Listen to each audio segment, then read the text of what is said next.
I had waited like 12 days trying to figure out what to do. I didn't want to turn my brother in. I felt guilty about the people dying. I was utterly confused. I didn't know what to think or do. Welcome back, listeners. And Hamilton resident Glenn Edward Rogers is top of the news for all the wrong reasons. Glenn Edward Rogers is wanted by Los Angeles, California for a homicide. He's wanted in Jackson, Mississippi in connection with a homicide. He's wanted in Bossier City, Louisiana for another homicide. He's left a trail of mutilated victims. Come on, let's go! Authorities warn that Rogers is armed and very dangerous. I came to a realization I wasn't turning in my brother. I was turning in a serial killer. My brother hadn't lived there for a long time. In 1995, my brother Glenn Rogers was arrested in Kentucky, wanted for killing women across the country. Could it be my brother was really the worst serial killer America has ever seen? Right here, Mr. Transport. How many people have you killed, Mr. Rogers? Huh? How many people? Glenn Rogers is my brother. He said they haven't even scratched the surface. He said 70. He had murdered 70 women. Did you do this, Glenn? Did you kill those women, Glenn? One-on-one alone. At the jail, you interview me. Did you kill the women? And could it be my brother was the real killer behind America's most sensational crime? Detectives from the Los Angeles Police Department sought and obtained a warrant for the arrest of O.J. Simpson, charging him with the murders of Nicole Brown Simpson and Ronald Lyle Goldman. So are you a suspect? O.J., are you a suspect? Now, Glenn told me when he called, she guess who I'm partying with, Nicole Simpson. Actually, what he told me, he says, they got money, they're well off, and I'm taking her down. My brother is killing dozens of people, and I'm the only one who knows it. If I don't say something, I am just as responsible. If Glenn ever gets an opportunity to watch this, I'd like to know I really did love him. And I don't want... I don't know what else I could have done.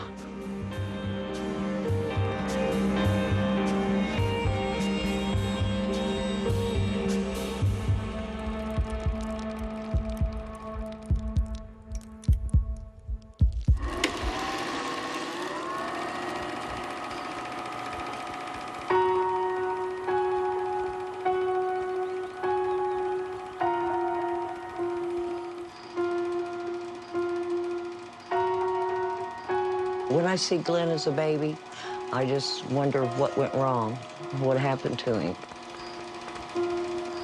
You know, he's just a little innocent child to grow up to be a monster, so they say, and kill people. I don't know what happened. How many people did you kill? Killing Glenn? I think you're either go one way or you go the other. You get filled with love or you get filled with hate and anger. It's what you get filled with first. If you're cared for and loved and encouraged, then you're going to turn out a good person. If you're beaten, tortured, starved, and deprived, you're going to turn out like an animal.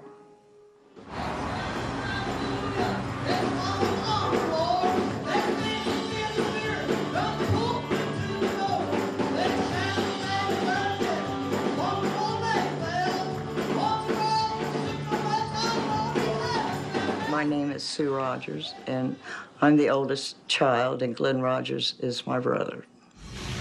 My mother's name is Edna Mae. She was always into church, a full gospel Pentecostal, and they used to sing on the radio. And she was brought up real strict. You know, she couldn't wear pants or shorts. She had to wear skirts real long and no makeup. And they went to church like 3 or 4 times a week.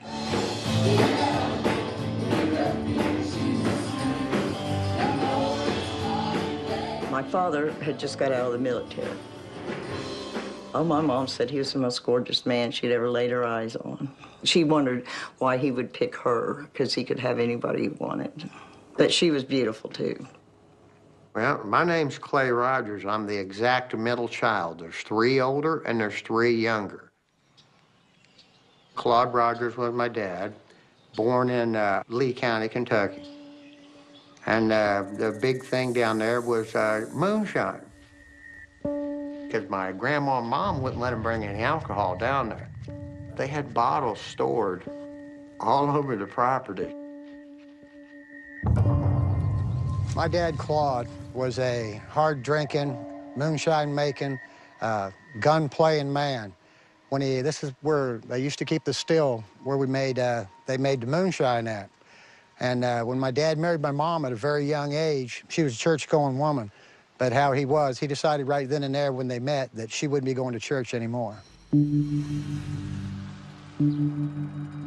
I love my mom and dad.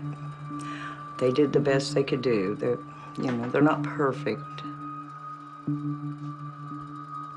Back then, you had to go to a judge and to get permission to have your tubes tied so you don't have any more children. And Mom and Dad went in front of a judge to ask him that, and they already had 5 kids. And he said, no, your life's not in danger. So the next child born was Glenn. It's kind of ironic, isn't it? Huh? At Glenn's birth, I think it was the worst possible time. Dad lost his job due to his drinking, so we had to move, and that was the only house that would rent to somebody with 7 kids, and Mom had to tell him we only had 4. It's the only house we could afford. I can remember eating oatmeal, government oatmeal, for 3 years, breakfast, lunch, and dinner. You're hungry, you steal something at somebody's house.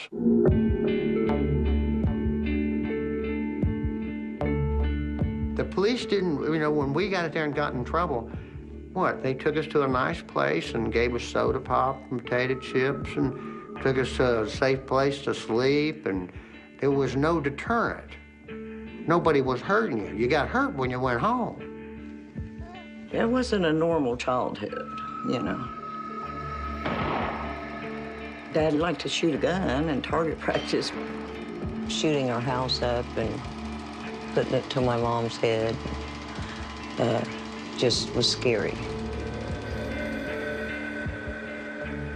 The police didn't scare us, so we weren't worried about committing any kind of crimes, and it kind of escalated from there because we got so good at sneaking in and out to get food that it was a natural escalation to become a burglar or a thief because you got so sneaky and so quiet and so discreet about it, and you were so young, nobody even paid any attention to you. You could take and do whatever you wanted.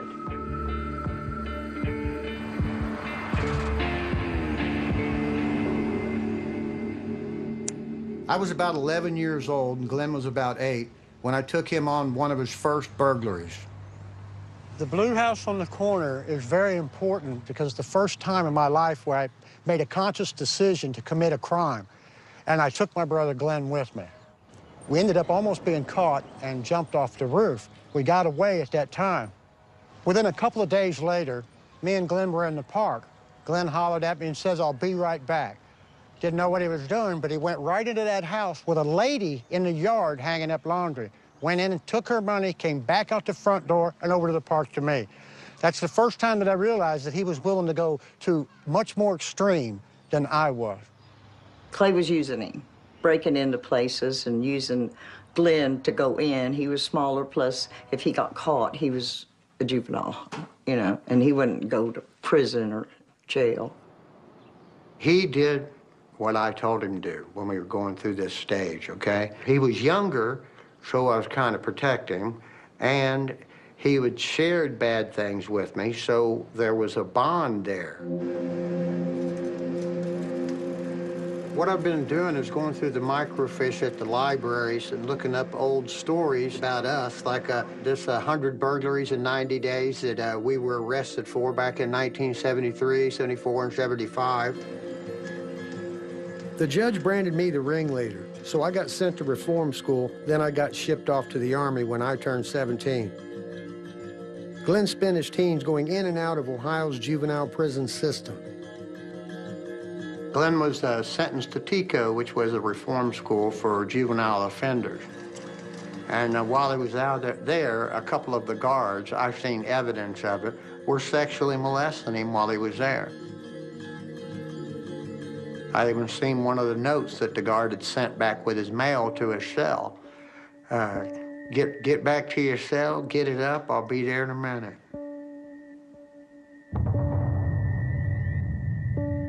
Nobody cares for you on the outside. Nobody cares about you on the inside. You know, you're going through hell. So when you get out of that situation, I went up and got him. Hey, do you think he's can be a normal person by then? This is a sad state of affairs.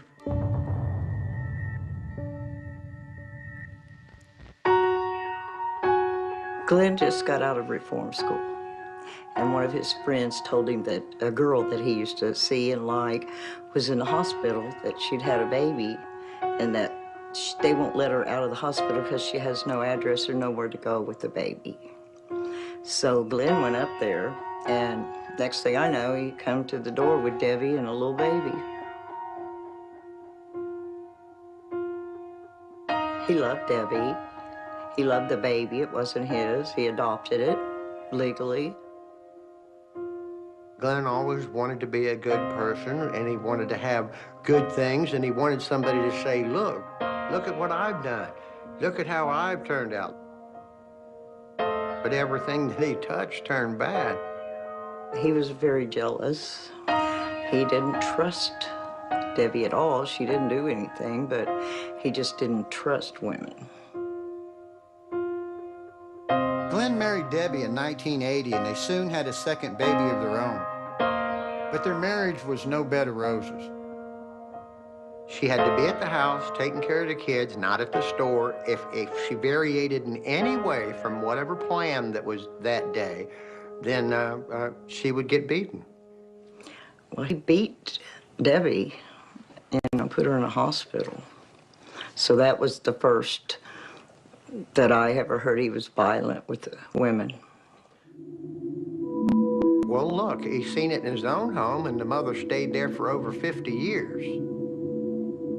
So how else is he supposed to take it? I guess you got to beat him to keep him to stick around 50 years. After Glenn had beat Debbie so bad that it looked like he was going to be arrested, Glenn took off to California. Debbie ended up with the kids and a divorce. Glenn stayed in Los Angeles, still wanting to make a family of his own. He met another girl, her name was Kathy, and they had one child, a boy. But that marriage didn't work out either. A lot of people split up. A lot of people get divorces and have kids. But if you take a certain kind of person that this is their life and it means everything to them, everything, their being, the reason for getting up in the morning, and you just take it from them. You know what I mean? Of course, not only are you going to be angry, nowhere to turn, but eventually you're backed into a corner and an act of violence come out.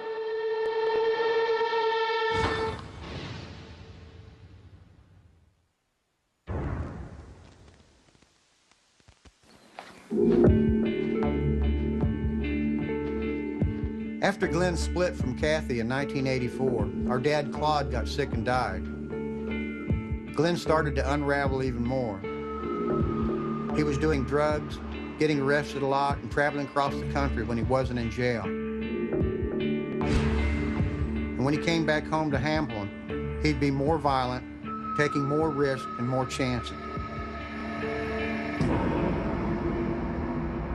This is a sketch of an armed robber that robbed a gas station down the street from my sister's house with a steak knife, a butcher knife. Well, it was, my sister showed me the same newspaper article. She was going to lose her home or be evicted, and Glenn went out and robbed this gas station store and brought her the money back to save the house. The significance of him taking a weapon is he was not leaving without the money. If that person did not cooperate with him at that time, Glenn would have probably killed him. This other article is from the first time that Glenn had got in trouble, and the police offered him a way out. It was 21 people were indicted on drug charges in one night, and all charges were dropped on Glenn, which taught him that he could get away with doing anything he wanted as long as he cooperated with the police on the other side. I've got to know him pretty well. The people in my unit knew him pretty well. Glenn was a really smooth talker.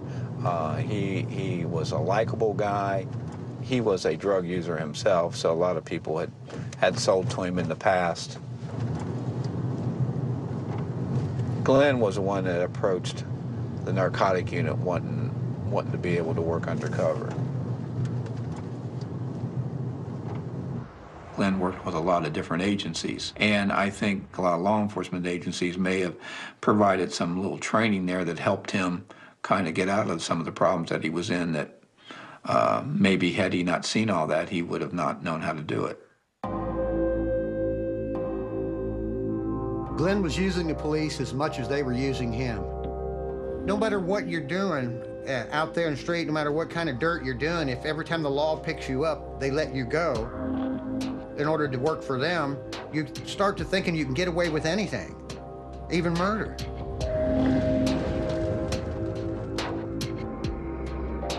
Glenn played both sides of the law for 10 years. The cops never had a clue about the demons dwelling inside my brother. When me and Glenn were young, I'd gotten hold of a deck of tarot cards, and we played with them a great deal. One night in Wayne Park up the street from here, the cards kept telling a bad story. The Tower of Destruction over and over again, the death card, terrible things that were going to happen to us. Both was very young.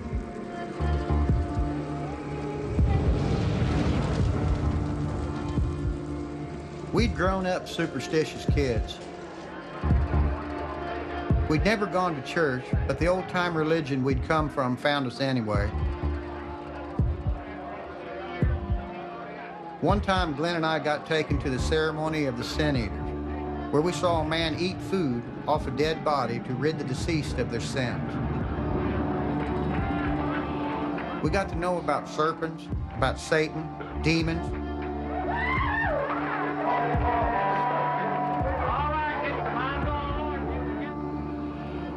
But Glenn and I didn't grow up praying, we grew up robbing.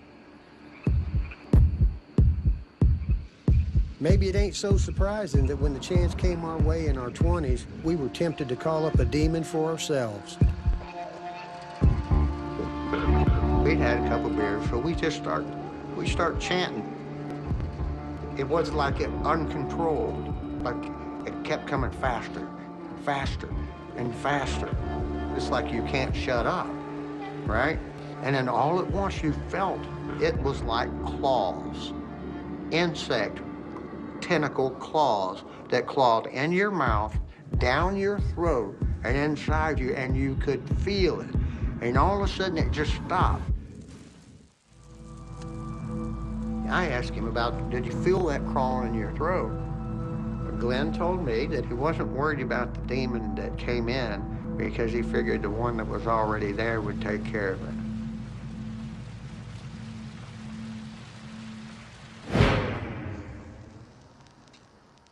Calling up that demon gave me my first clue that Glenn really did believe something evil lived inside him. We both did. Looking back, it was a sign that Glenn had bad mental problems and no one was giving him help. The danger signs were there in 1992 when Glenn was back in Hamilton and living with a new girlfriend. I had just done 6 months in jail. Glenn had picked me up from the Greyhound bus station in Cincinnati after I'd gotten out. He drove me to a trailer where he was staying with a cockatiel girl that had all these birds. And he talked terrible about this woman. She's actually sleeping in the bedroom in the front. And I'm in the living room looking at the birds, drinking a few beers, and Glenn's talking, she's so disgusted, I can't stand this. I said, well, let's just go. So then Glenn says, no. And he walks into the kitchen, and when he came back out, he had a knife the size of this in his hand. He looked right at me, and he told me, I'm going to stick her. I'd just done 6 months in jail. Okay, I had no intentions of going back for any reason. And when I saw him come out with that, I knew Glenn was on the edge right then. You could tell on his face, I know him. When he came out with that, I told him no. He said, no, I'm going to stick her. I'm going to kill her. I said, no, we're out of here. On the way, he said, I should have went ahead and killed her. I might as well have got her. I've done about 50 so far. I mean, that sounds really bad right now, but I actually laughed because I didn't blame him like right. I thought he was just spouting off them, throwing a temper tantrum. And I figured it'd be better to get on the road. As long as you're moving and something to do, you know, you're not thinking about the things that are bothering you so much. So I got him, took a road trip, and we got busy.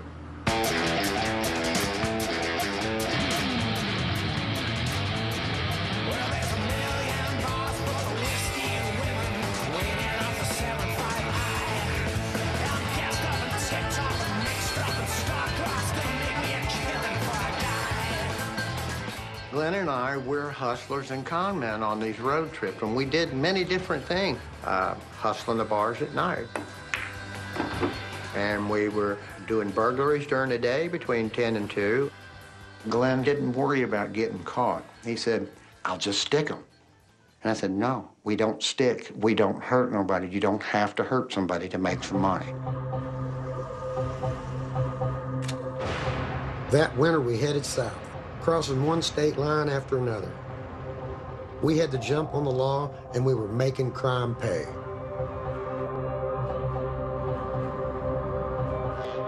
All that trip, I'd heard Glenn mouth off about killing. Then I saw blood. I was at a motel in Valdosta, Georgia. Me and my brother Glenn was staying there. He had left the night before after I'd gotten drunk and passed out. He come in and woke me up about 6:30 in the morning, maybe even earlier. It was still dark. He was covered in blood, clothes all torn up. Things were all over the motel room, stolen tools, jewelry, everything. I told him to get in the bathroom, get them clothes off, and get cleaned up, that we had to get out of there. The less willing I was to cross the line in violence, the more he adamantly wanted to cross the line. It was like he knew I didn't want to do it, like I was afraid to do it. And he wanted to show me, look, I can do that. When Glenn got back after that road trip, he was more violent and totally out of control. I split from Glenn, got a day job, and tried to go straight.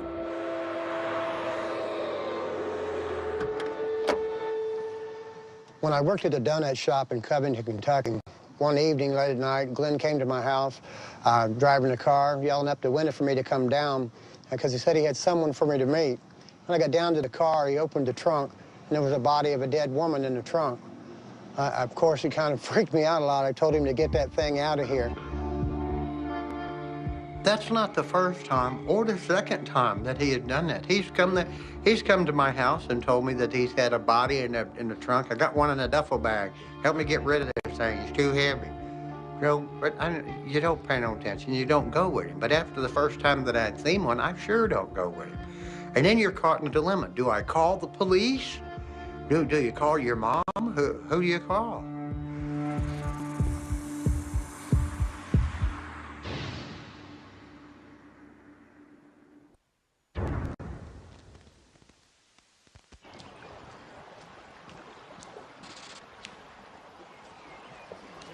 At the end of 1993, me and my brother Glenn had been cutting tobacco in Kentucky when I got into a fight and went to jail for a couple of months. When I got out, I headed for the hills to our old family farm. I went to the cabin up here to stay for a few days, and I noticed that all the furniture in the cabin had been thrown into the back room. And I walked to the back room over here, and I started pulling things out, you know, to get some cushions together and some place to sit, because I planned on staying a few days. Well, I reached down to grab this blue blanket and pull it out of the way, and as I did so, an arm came out of the side of it. It shocked me to death. I wasn't sure who it was or how it got there. All I know is I wasn't going to be the last person to leave this cabin with a dead person in the back room. And as I was leaving, on this wall written here was a message that said, "The shit is going to hit the fan. Get out of here." I knew it was Glenn that had left the message because he had signed it with my dad's shot glass, and only he would have done that.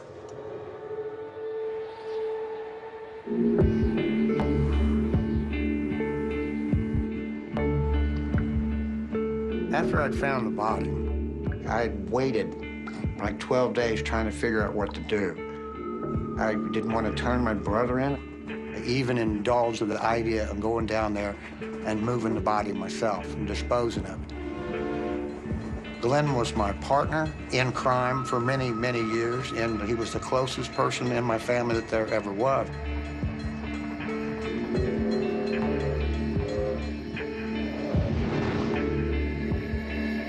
I was in turmoil. No matter what he'd done, he was still my brother.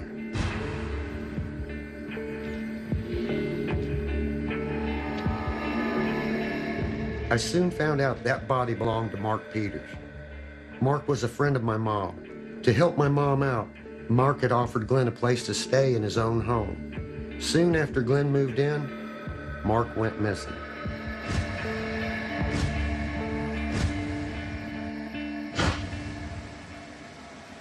The detective looking for him was Glenn's old contact at the Hamilton Police. At that time, what happened is it came across my desk a report where a Mr. Mark Peters, who lived in the Lindenwold area of our city, had disappeared. We did a lot of newspaper articles and stories about Mr. Peters. There was all types of public service announcements trying to have people come forward and talk to us about any information they had about Mark. Now, I had two choices. Turn my brother in or cross that line and join you. I think one of the reasons why I didn't become a serial killer and took a different path is because of the tattoos that I had put on my body.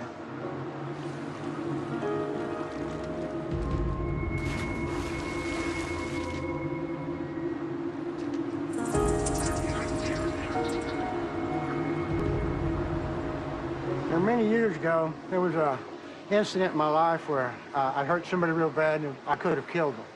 A friend of mine done tattoos. I had him put a 13-inch dragon on my right arm that represents the great dragon, the serpent from the Old Testament, the devil, evil. I'd had a tear put on my left arm. It's a ball of fire with a demon coming out of it. That's to remind me of what happens when this takes over.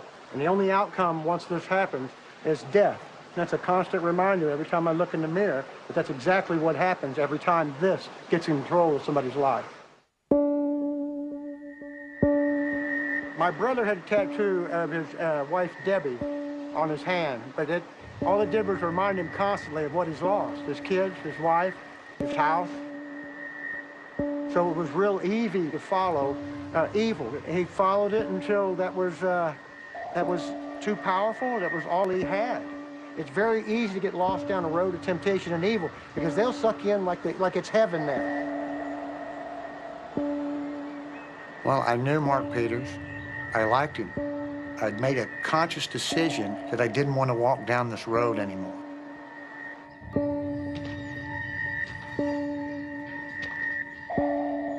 So I called Detective Kilgore, and he told me to come in and give him a statement.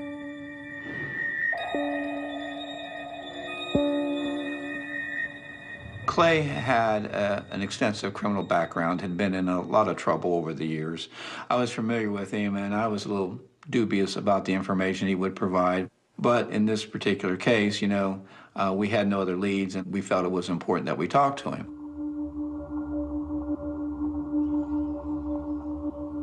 Well, when we walked up to the cabin, some of the officers there with us began a systematic search when they started moving some of the debris in the house, and I remember them seeing a foot stick out of this blue blanket. And at that point in time, I thought, we have found Mr. Peters.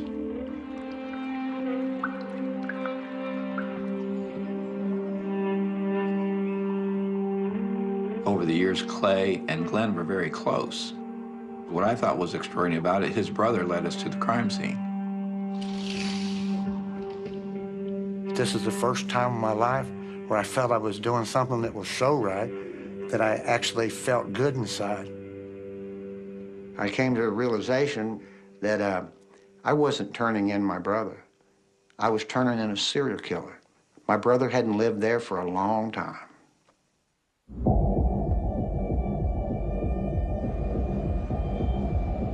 But Glenn was now far from Kentucky. He'd gone back to California, and soon he was calling me saying he was hanging out with Hollywood types like Nicole Simpson.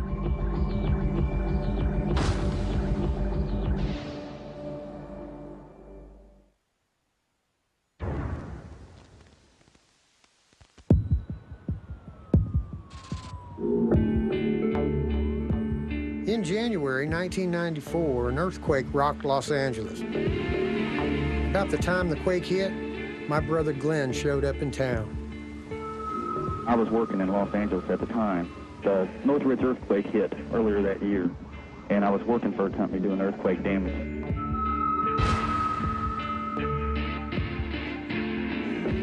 A few months later, Glenn risked coming back home, even though Ohio police wanted him for questioning. In 1994, Glenn was living in L.A., and he came back to Hamilton for a visit, and that's why I decided to have a cookout and have my family over. He told me that he'd met this beautiful girl out in California, and her name was Nicole, and said that he'd done work for her in her house, and said that they went out a couple times for drinks. And he said, you know, Sean, my daughter, and her look so much alike. And he said, she's married to this football player. See, he don't know much about sports. And he said, this football player, and he's black. He's famous, but I don't remember his name. He just remembered Nicole. I'm in my mother's house at this time, and they're already looking for Glenn. The phone rings, and I talked to him, and he asked me, so guess who I'm partying with? Nicole Simpson. Nobody knew who that was. I thought, well, who's that? Bart Simpson's sister? I mean, just joking. He said, no, that's when he told me that was O.J. Simpson's wife. Actually, what he told me, he says, they got money, they're well off, and I'm taking her down. The body of a woman reported to be Nicole Brown Simpson, ex-wife of football star O.J. Simpson, and a man identified as Ronald Goldman, were found early this morning. Further reports from Los Angeles say the case is being treated as a homicide. And then I saw pictures of her, and I said, that's who Glenn was telling me about.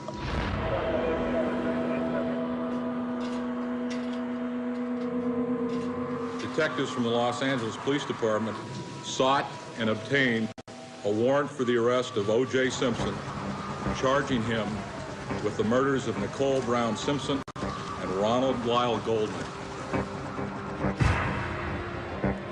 I read how the L.A. District Attorney charged O.J. with the murders.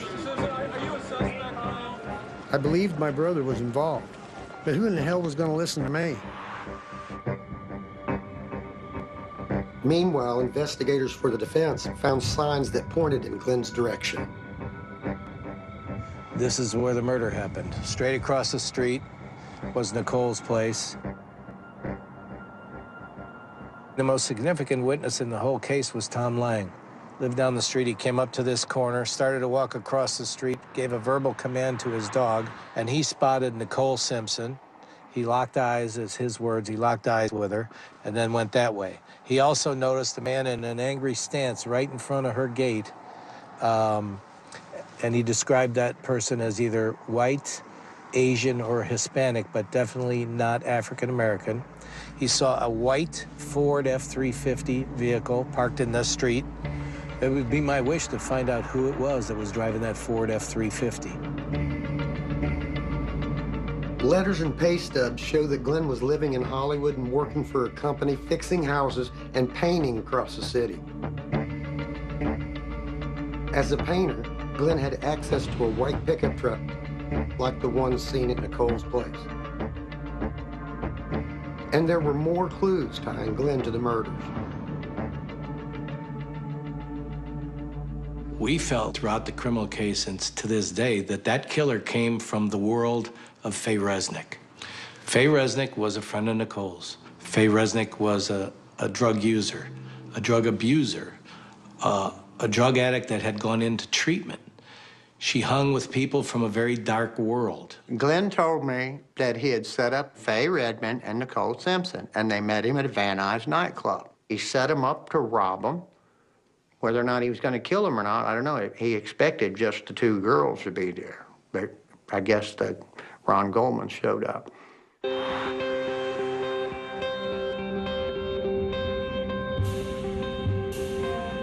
At the time, I had my suspicions, but I didn't know how he did it or if he really was the killer.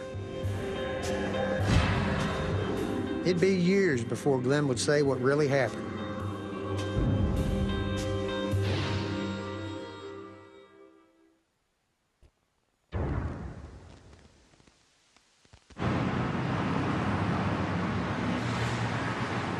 After the Nicole Simpson murder, Glenn laid low in Los Angeles, California.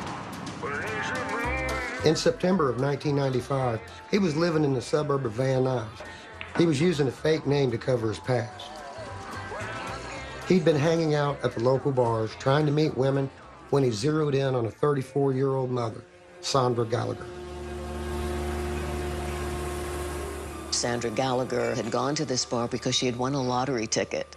She had won $1,200, I think it was, and she went out to celebrate. While there, she was introduced to Glenn Rogers, a mutual friend, and she ended up giving him a ride home.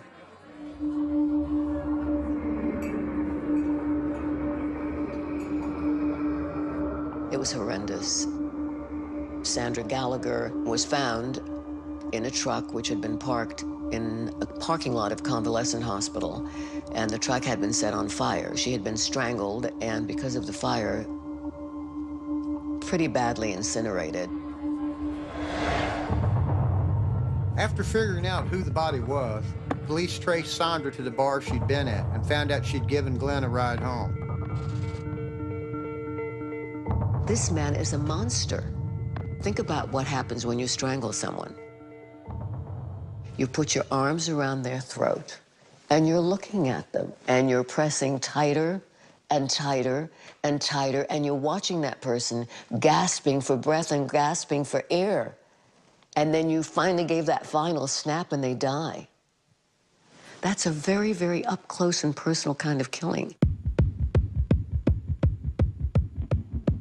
We tried to locate him and we couldn't locate him. We didn't know where he was.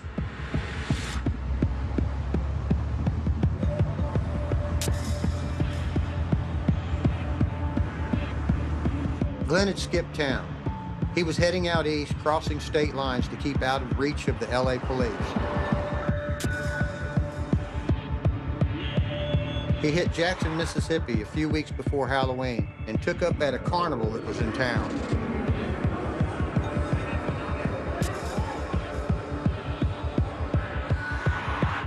A few nights later, he met a pretty red-haired named Linda Price. Linda had two husbands that had died, and then she had a boyfriend that had died. So 3 men in her family had died. And it was like Linda was just looking for, you know, the love of her life. She was a great sister. We hung out together. She was my baby sister plus my best friend. We all went to the state fair here in Mississippi.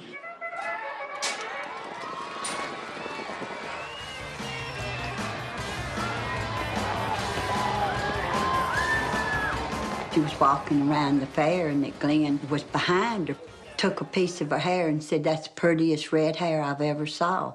Said, "You're beautiful." She said, "Look, Marilyn," said, "what do you think about him?" Said, "Ain't he good looking?" I said, "Yeah, Linda, he is nice looking." Well, you know, to tell Linda that, it was like she was wanting that attention. And it seemed like he did give her that attention that she needed.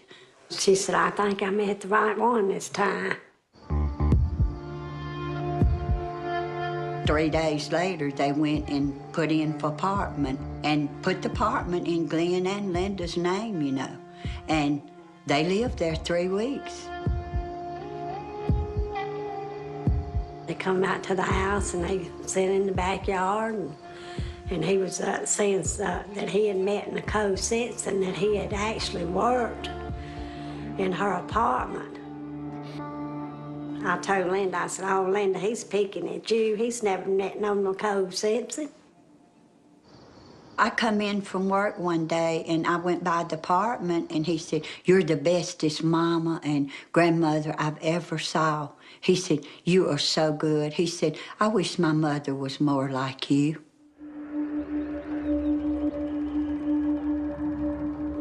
My brother was obsessed with Mom and with women. He could charm ladies and went for women who looked just like Mom. But when he got one, if she stirred up emotions that meant something to him, he'd flip at the slightest hint of being rejected, like a flashback to every rejection he'd felt from our mom in the past. I seen the mean side of him come out when we went to the bar Halloween night. Me and Linda went to the bathroom and was telling me something happens to me. Said, don't let him get by with it. I said, what do you mean if something happens to you, don't let him get by with it, Linda? Was fixing to tell me something and he got to banging on that bathroom door. He said, you open this door right now. You open this door. Don't you say a word. You open this door. He was just raging. He said, it's time for us to go. We got to go. He had a mean look on his face the whole time we was driving home. And he got out of the vehicle and he looked at me and he said, you will be next. Well, I didn't, know what he meant by that. I had no idea, he was going to, kill my baby sister.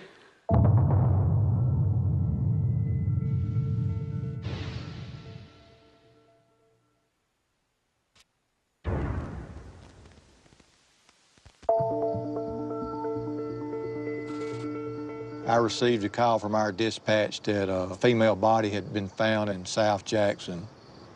When I got there and was briefed by the patrol officer, I could tell by the way he acted and the way he looked, he was pale and ashen, that he had seen something that was very disturbing.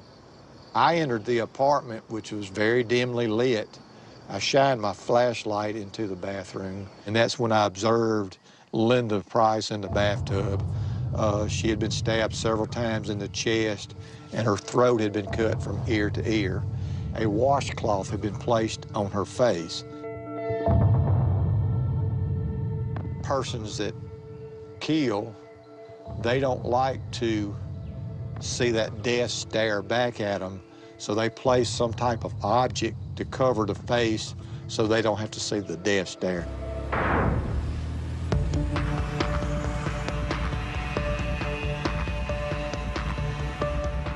I found out later Glenn got the hell out of Mississippi and crossed the state line to Louisiana so local police couldn't come after him. Then my sister Sue got a call from Glenn out of the blue. They'd been really close growing up. It was like early evening when phone rings, like, hello? And it was Glenn. He started talking to me and he scared me, his voice and his laugh. And it sounded like he was possessed, like it wasn't Glenn. I knew it was Glenn, but he was something wrong with him. And then he said, yeah, guess what I'm doing? And I said, what? And I kept hearing this. And I said, what? And he said, I'm smacking these girls on their butt. And I said, Glenn, what are you talking about? And he said, they're dead. And I'm smacking them on their butt. And it freaked me out. And he was laughing, real evil. He said, I'm not going to turn myself in. It's too late. These women don't know who they're messing with. He said that they haven't even scratched the surface. He said 70.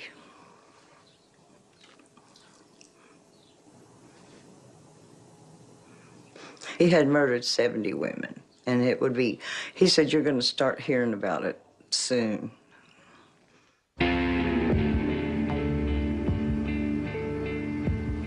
By the next night, he was at the Bossier City strip of bars and motels, doing what he'd always done, looking for cheap beer and pretty women.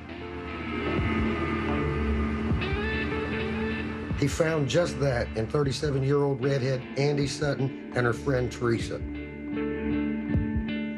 Back then, I was going through a divorce. I was just kind of scared to be on my own, and I ran into Andy and met her in a bar, and she just brought me out of a depression and taught me how to live, and we became really close friends quick. I told her she could come stay at my house, you know, that I slept on the couch anyways. She was family to me.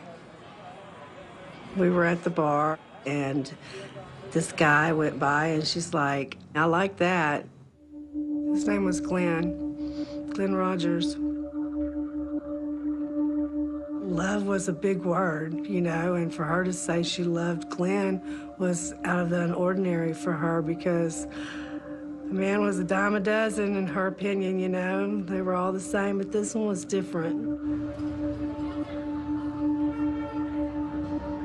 He stayed that one night, and we took him to the bus station, and he looked at me and like really cold and told me, you take care of her now, you hear?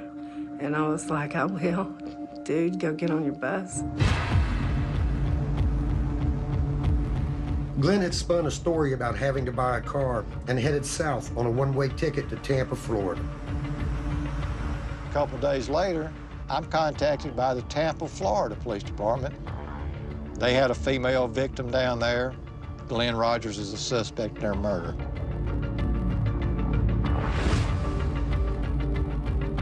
Tina Marie Cribbs was a 33-year-old hotel worker who'd gone through a divorce and was doing the best she could for her 2 kids. 2 nights after Glenn rented a room at the Tampa 8 Motel in Florida, the maid, Erica Charleston, came in to clean. Erica would later tell the court what she saw. The bathroom door was closed. I pushed it open. I could see a body in the tub. Just a piece of her head. I could see that it was a dead person.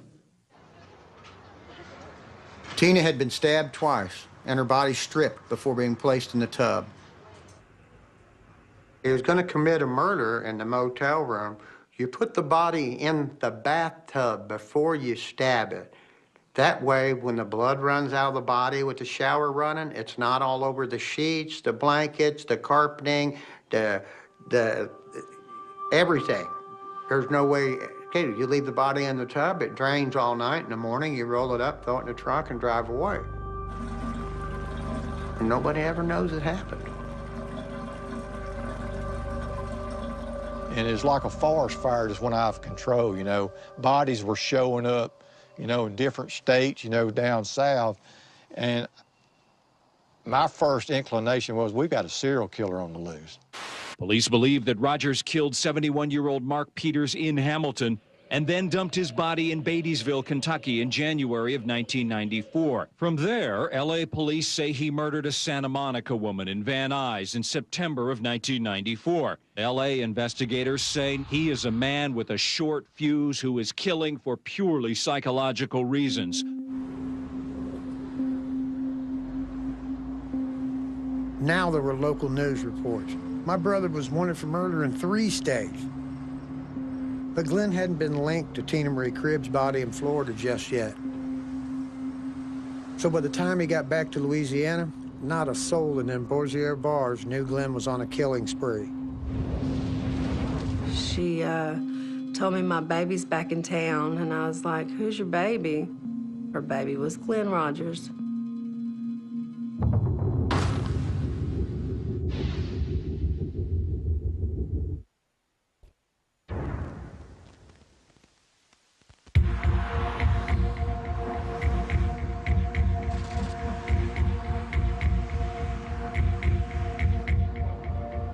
On Wednesday, November 8th, 1995, my brother Glenn met Andy Sutton at a bar in Bossier City, Louisiana. And then they went back to the apartment she shared with her roommate, Teresa.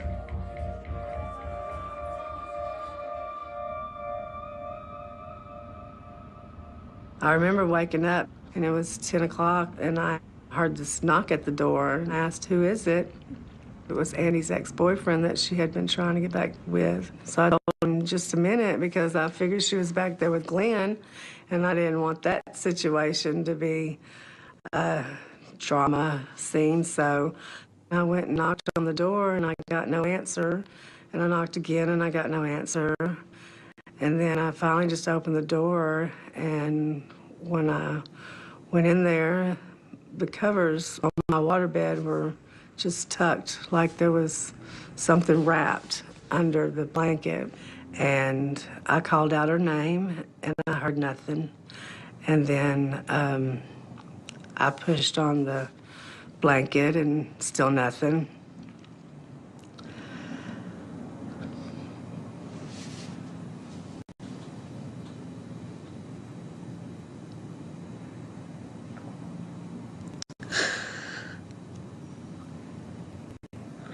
Everything happened so fast.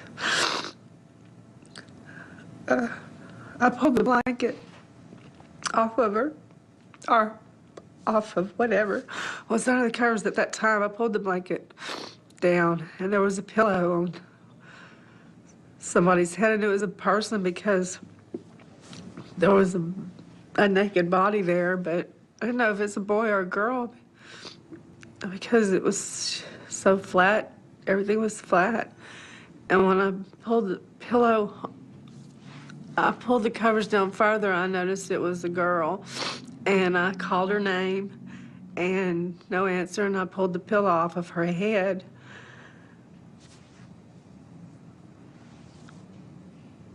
And she had this horrible, excruciating look on her face.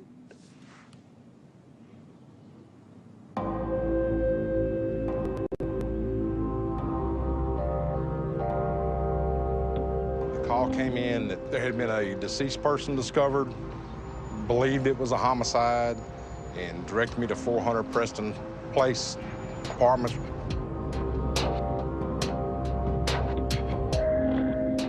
There was a pile of dirty clothes next to the bed. We went through that pile of dirty clothes, and we found a large butcher knife. Whoever had done this was taking out an awful lot of aggression on this lady's body. Multiple stab wounds. She had defensive wounds on her fingers and her arms. It was just a brutal death, bad. During my interview with Teresa, she had told me that Glenn's truck was at her apartment. I ran Glenn Rogers through NCIC, and it came back a hit. Police now suspect Glenn Rogers in 6 killings, 1 in Ohio with the body dumped in Kentucky, 2 in California, 1 in Florida, 1 in Mississippi, and 1 in Louisiana.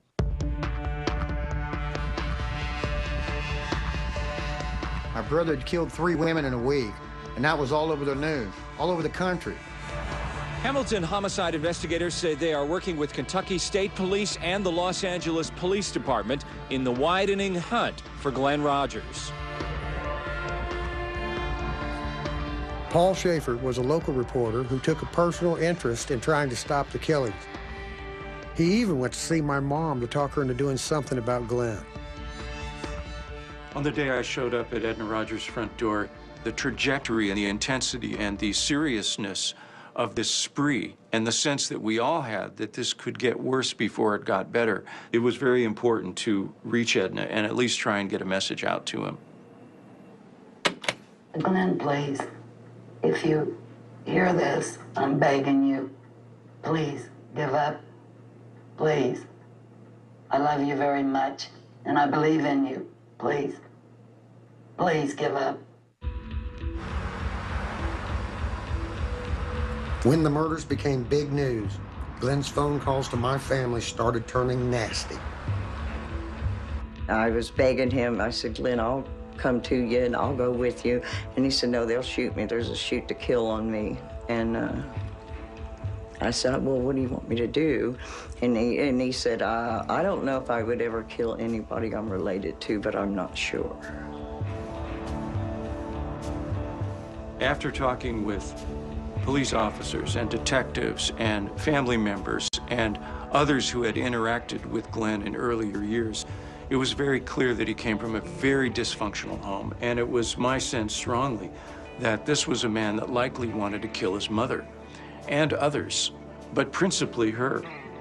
I know you don't want to hurt me. You love me too much, and I love him. She thought he was coming back to kill her and Bob, her boyfriend at the time. My mom, Edna, had started seeing Bob after our dad, Claude, had been turned into a cripple by a stroke. She'd been nursing my dad back to health for 2 years until his death in 1987, and then moved Bob in, which totally pissed Glenn off. You know, it might seem surprising to people. Why would he lash out at his mother if his father or others were actually the sources of the abuse? And there's a dynamic in dysfunctional families where the person who should have protected him, not necessarily the abuser, but the person that should have protected him from the abuser, becomes the focus of a great deal of anger and hostility.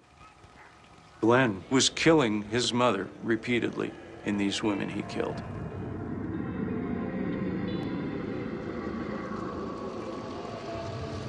Glenn had told me when I come full circle, he said, I want you to kill me. He wants to pass on the demon when he comes full circle. That's why he was coming back to Hamilton. He was going to come back around and kill anybody. He says, you'll either end up shooting me or I'll shoot you.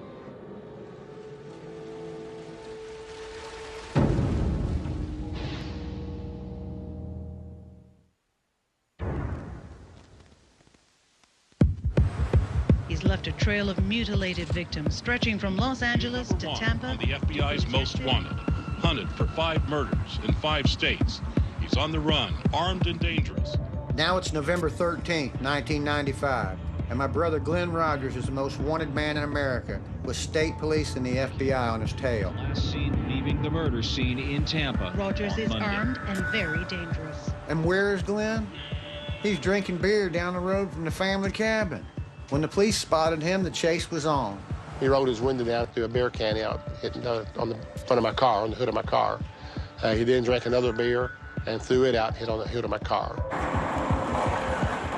I was afraid that this may be a bit shootout. You know, he may decide this is the way I'm going out. The police set roadblocks on Highway 52. And federal agents picked me up to be a negotiator if Glenn got trapped and started shooting. At the time it's happening, I didn't have a lot of time to think about what I was actually doing. I was mainly in shock at what was going on, and what they thought that my brother had done and what they had planned to do to him. Come on, let's go! They were hoping to get there in time to prevent any problem that might happen with his arrest. Keep him from being shot and killed.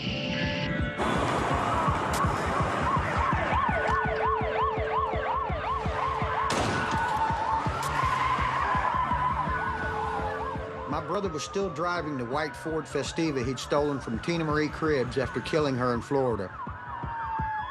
He pushed that little car to over 100 miles an hour before troopers ran him off the road outside Waco, Kentucky.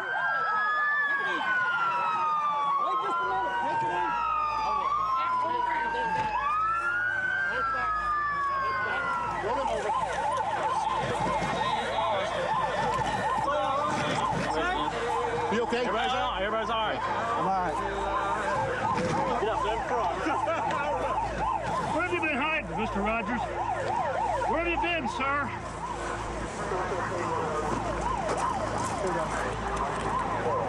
How many people have you killed, Mr. Rogers? Huh? How many people? You know, looking at this is emotional for me. This was a victim's car, and in that car was pieces of her jewelry and earrings, and there was a lipstick thing, and seeing that car made it very, very, very personal. Glenn, did you do this? One-on-one, talk to me in person alone. Did you do this, Glenn? Did you kill those women, Glenn? One-on-one alone. At the jail, you interview me. Did you kill the women? You hear me? Did you kill these women, Glenn? No.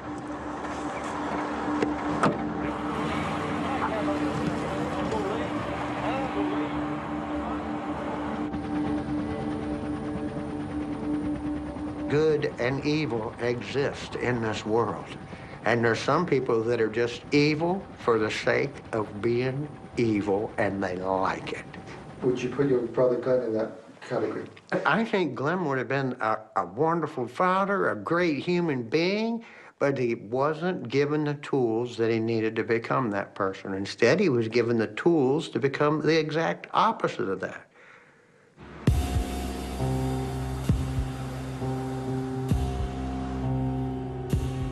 Police took my brother Glenn to police headquarters in Richmond, Kentucky for questioning. Well, we took him to the state police post, and he wanted to know what we were there for. And we said that we were there because we had 4 or 5 homicides. He said 4 or 5, maybe 70, he's up to 70, like up to 70 people. These 5 that we knew about, and that he's told us now there's more. Glenn, why'd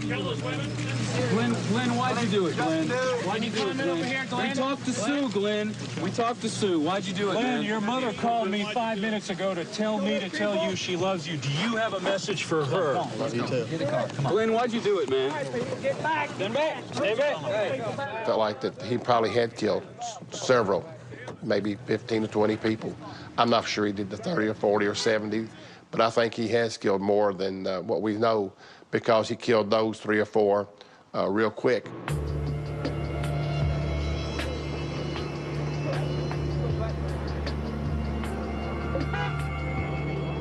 This is November the 14th, 1995, jail docket from Madison County, Kentucky. I'd like to call the case of Glenn Edward Rogers. Mr. Rogers?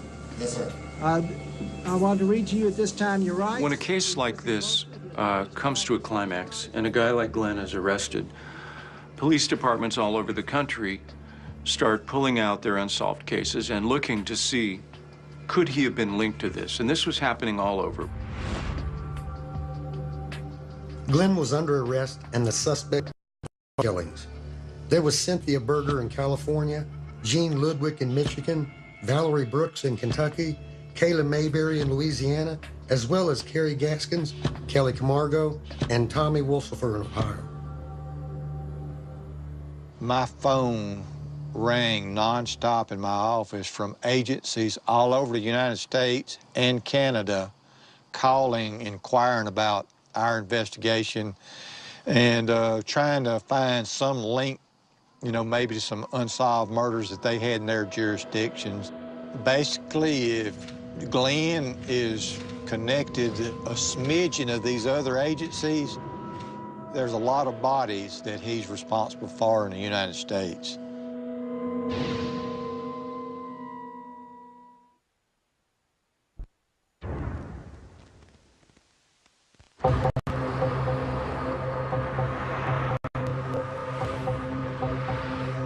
My brother had been moving around the country like a tornado for 15 years. When police took a closer look, they found a pattern. Rare types of killings, bodies left in tubs, frenzied stabbings, and women burnt in cars. We're turning up in places Glenn had passed through, matching him like a glove.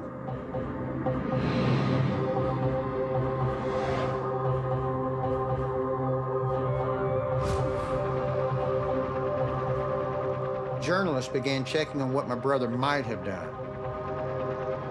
I started walking the streets of Hamilton, asking people if they knew Glenn Rogers. I asked if there were any other unsolved murders in Hamilton at the time. And by now, this was about 1.5 years after the death of Mark Peters, and soon found that indeed there was. There was an Emerson Skinner, lived 2 doors down from Glenn. Emerson Skinner died brutally, 28 stab wounds. Emerson Skinner was a taxi cab customer of Glenn Rogers. Right away, I started finding bodies. And every time I found a body, there was a trace of Glenn Rogers there. Right here and there with the yellow. Police decided to take a closer look at our cabin in Kentucky where Glenn had left Mark Peters' body. We're searching for any evidence of human remains. I learned later searchers found human bone and hair in 2 fire pits which could not have belonged to Mark Peters. A sign Glenn had killed at least another couple of people up there.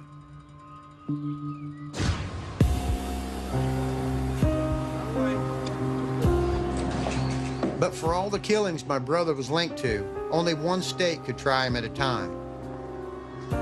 Florida said they had the hard facts to get Glenn convicted and put in the electric chair.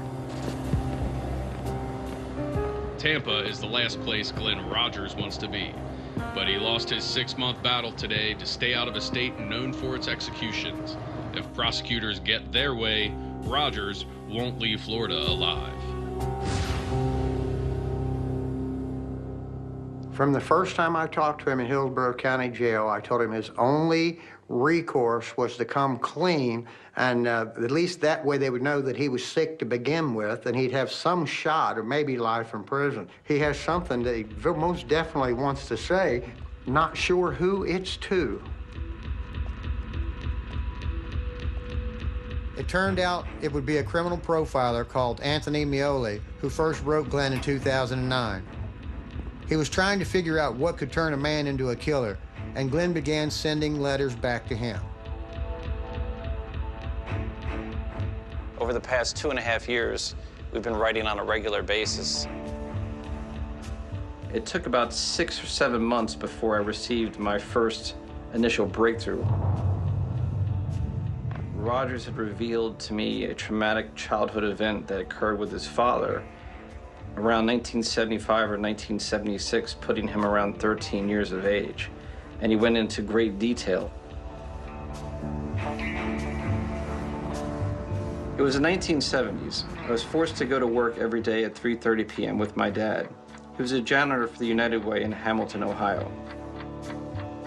On many days, he would bring a lady back with him and go to the basement. On one night, he did the same. Earlier, Mom had called about 10 times. I said he was outside working. She called me a liar and cussed me out over and over again. A while later, the lady came up from the basement and says, "Your dad wants to drink from the jug." The phone was ringing nonstop. She grabbed my face cheeks and says, "You be a good boy." I said, "You ain't my mom. You're a damn whore." She said, "Your mother's a stupid bitch," and walked down the hallway. I got really, really pissed, and the damn phone was still ringing. I jumped up, ran down the short hallway, and pushed her from the back down the basement steps. Then, out of fear from hearing my dad yell, I ran and hid in the closet.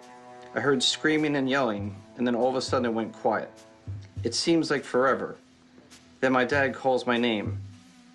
"You good for mother bastard? You done it now. You killed her. She's laying on the floor." I couldn't tell if it was blood on the floor or if it was wine. He said, "Boy, we gotta clean up this mess." Kept saying, "You can't tell anyone or they will put you in prison and beat you every day." I felt scared, but good also. It was the first conversation I ever had with my dad. In a strange way, it changed things forever. We got her, put her in the trunk of an '88 Oldsmobile. We crossed the Kentucky Bridge into Kentucky. Then Dad pulls over, drags her and carries her to the side of the road. Comes back, shuts the trunk and gets in the car. He says, "Boy, a snitch is the worst kind of person. When we get home, you don't say a word." But what he didn't know is I wanted to brag to Mom and say, "I killed that bitch for you. She called you a name." But I knew better. After this, Dad didn't take me to work anymore. Didn't even look at me. He said, "Boy, you're no good. I can't take you anywhere."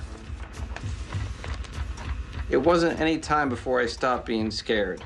I hated everyone in our home. I spent the next few years taking it out on other people. If someone didn't like me, I didn't care. I just hated them more. To this day, I don't know if I killed her when she fell down the stairs or if he did, but I was made to believe I did it. Your friend, Glenn Rogers.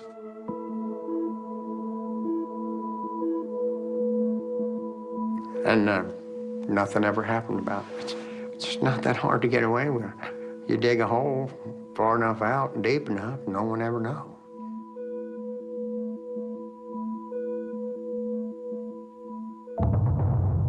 This murder was Glenn's first big confession to the criminal profiler. Now Glenn was ready to come clean on another crime, the murder of Nicole Brown Simpson.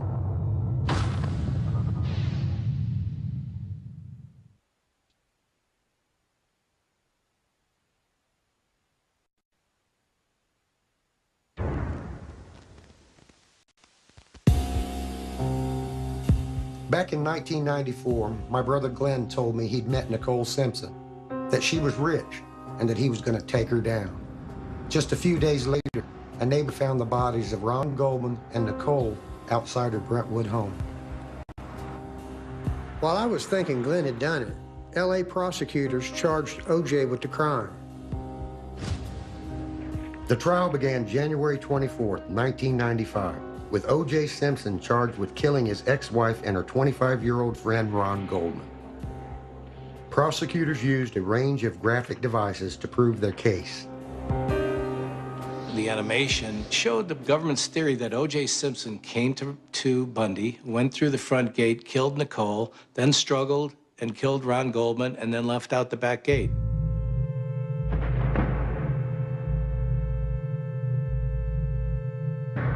But the prosecution changed their claim on how the victims had been attacked when new evidence was laid out by the coroner. Dr. Lakshmanan said Nicole's head was slashed. She was banged against the wall and knocked unconscious. At that point, the prosecutor revealed a new theory. The murderer left Nicole and killed Ron Goldman, then came back for what is described as the coup de grace.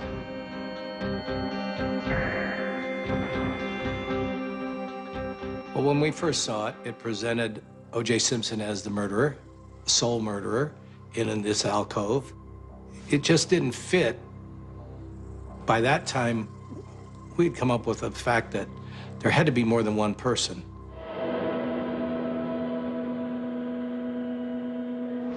After 8 months of evidence and 3 hours of deliberation, the trial of the century ended October 3rd, 1995. We, the jury, in the above entitled action, find the defendant, Orenthal James Simpson, not guilty of the crime of murder in violation of Penal Code Section 187A, a felony upon Nicole Brown Simpson.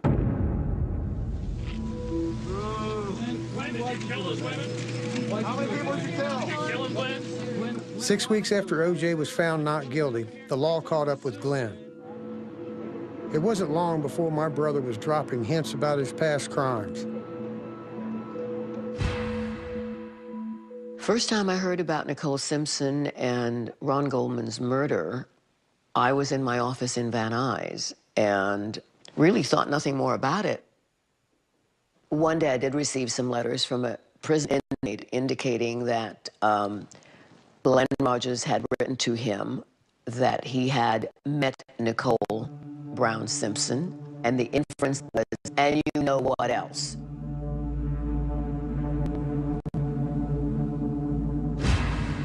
We forwarded it immediately to the O.J. Simpson prosecutors. Authorities ignored clues leading to my brother, and it would be years before Glenn came back to that story.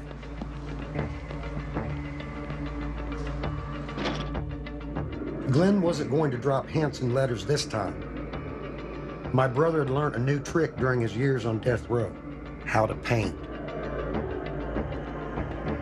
These are pictures that Glenn Rogers actually drew in his cell at various times during our correspondence.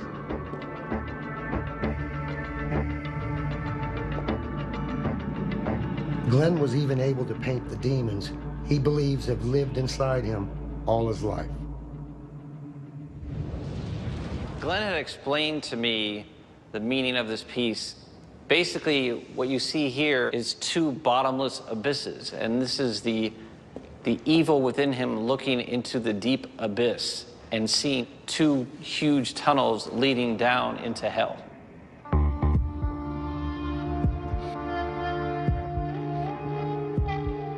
At first, Glenn drew what took over his mind when crimes occurred. Then my brother started drawing hints about the blood he had shed.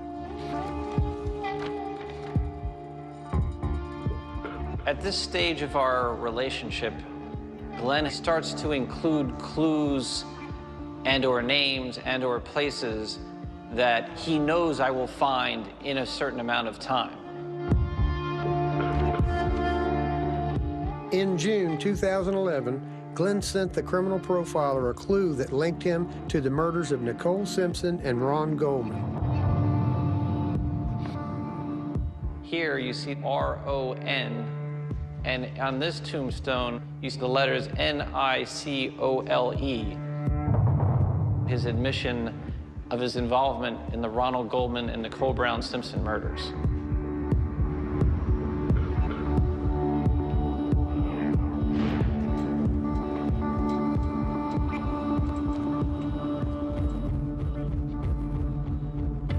After getting many letters and paintings, the criminal profiler wanted to confront my brother in person to get the evidence he needed. He paid a visit to Florida's Union Correctional Institution. Finally, years after the murder, Glenn was ready to tell his side of the story. Department of Corrections puts out what they called cold case homicide cards. We would grab different games and talk for 6 hours a visit. After I asked him that he had not sent me any specific information regarding his involvement in the O.J. Simpson case, he said, I had, you just didn't pay attention to the clues. I challenged Glenn to prove that he had actually committed the murders, that only the killer would know what the actual murder weapon looked like. And so Glenn drew this specific weapon.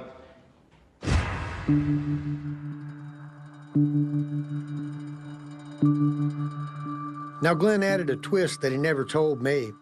A husband's anger over a high-dollar gift that had been kept by his ex-wife was behind it all. Glenn told the criminal profiler he was paid to steal back Nicole's diamonds. Can you show me a set of earrings that would cost approximately $20,000 about 20 years ago? O.J. Simpson allegedly hired Glenn Rogers to get into the house of Nicole Brown Simpson and get a pair of earrings. Essentially, his belief was that they were worth $20,000. Glenn told me that O.J.'s instructions were that you may have to kill the bitch. Those were his exact words. Glenn Rogers explained to me that he had parked his white pickup truck, a Ford pickup truck, on a side street right by the side of the condo. He explained that O.J. knew of a spare set of keys in the rear of the condo. The idea was that actually the murder would take place inside the home. Once Glenn got the keys, he then crouched down just past the front of the gate. At that moment is when Ronald Goldman walks through the front gate. Glenn Rogers realized that Ronald Goldman suddenly became an obstacle that needed to be dealt with.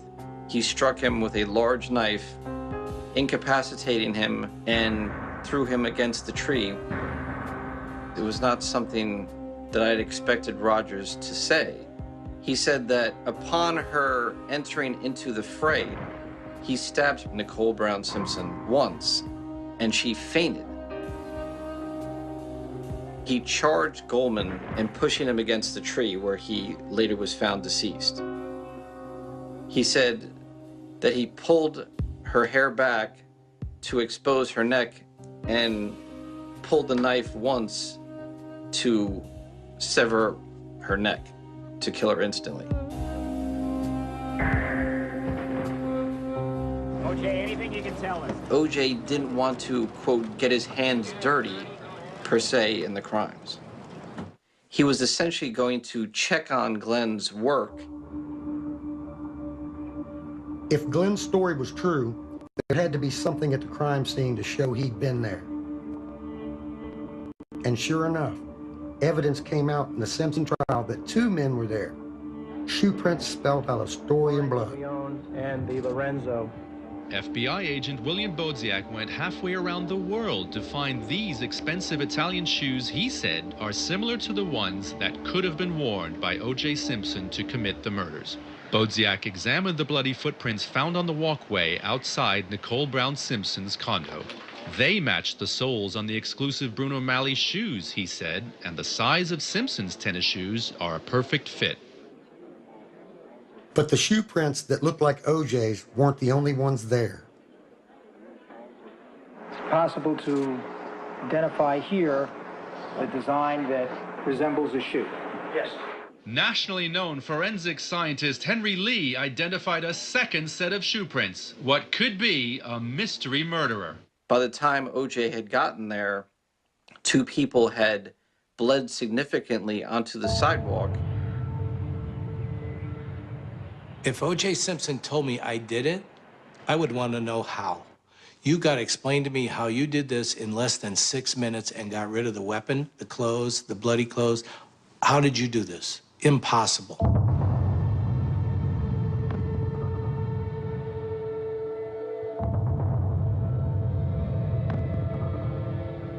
I'm absolutely certain that my brother Glenn killed Nicole Simpson and Ron Goldman.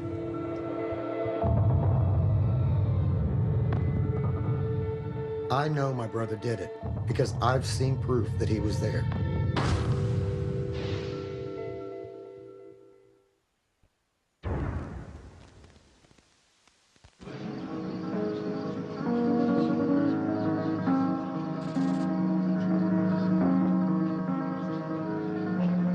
Somber members of the Brown family attended a candlelight vigil marking the first anniversary of the death of Nicole Brown Simpson and her friend Ron Goldman on June 12, 1994. Family members wore angel pins in memory of Nicole, who had collected angel jewelry before her death.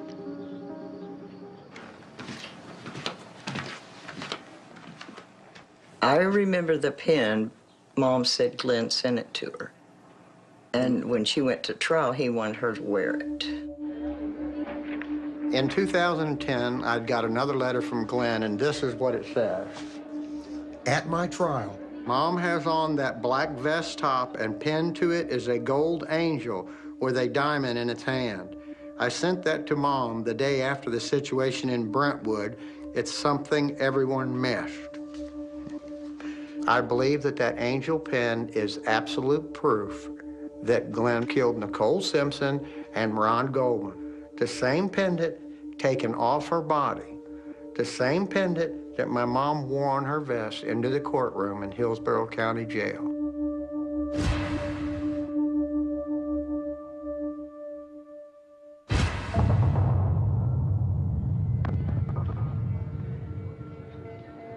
"18 months after he was captured, a Florida judge sentenced Glenn to death for killing Tina Marie Cribbs in the Tampa 8 motel. May God have mercy on your soul. On July 16, 1999, California sentenced Glenn for the murder of Sandra Gallagher, who was found in her burnt-out truck. Now, this man not only attacked our daughter, he brutalized her, he raped her, he set her on fire, killed her.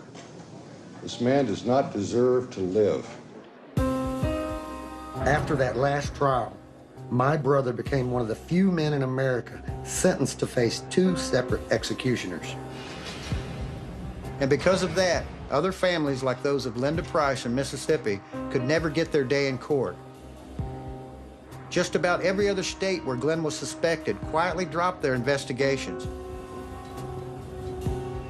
I feel like my involvement in the Glenn Rogers cases, whatever minute or big they may be, I feel like by him being executed that I contributed to the point that he's about to be at. And I've got great relief knowing that. He took a part of my life, my baby sister, and I had a dream about her, actually, and right after, probably a couple of years after, you know, it happened, and she was laying on my floor, and she's telling me, don't let him get away with it. Said, you make sure he gets justice, because you know he killed me. In my heart now, I believe he will, you know, get his judgment.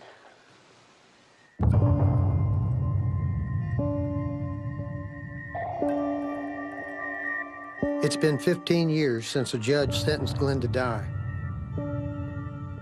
He's run out of appeals and could be executed any day now.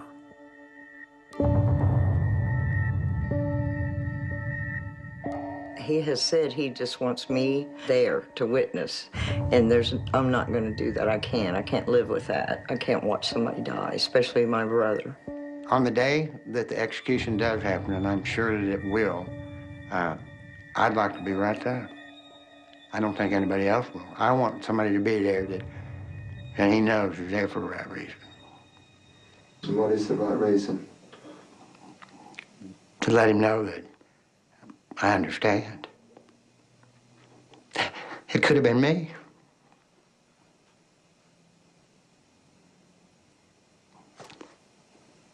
Yeah, I'm about done.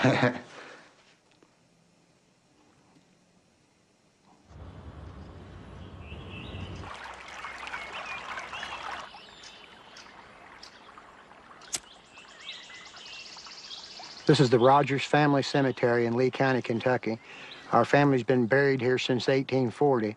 My brother Glenn is on death row, and this is where he wants to be buried.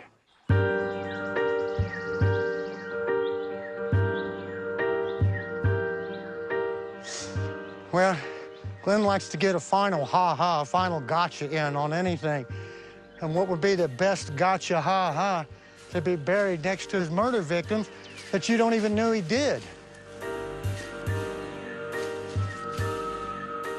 The dirt is all loose. So's the grave next to it. Glenn told me the best way to get rid of a body is find a fresh dug grave. Move the dirt over, put the body down in there, cover the dirt back up, lay the sod back down. Nobody never know it's there. If there are people up here, we need to know. I got a message, Glenn. Time to come clean. It's getting too close. It's been too long. You know, come clean, bring closure to everybody, and show everybody that you're not the animal that they think you are. Okay? Just do that for me.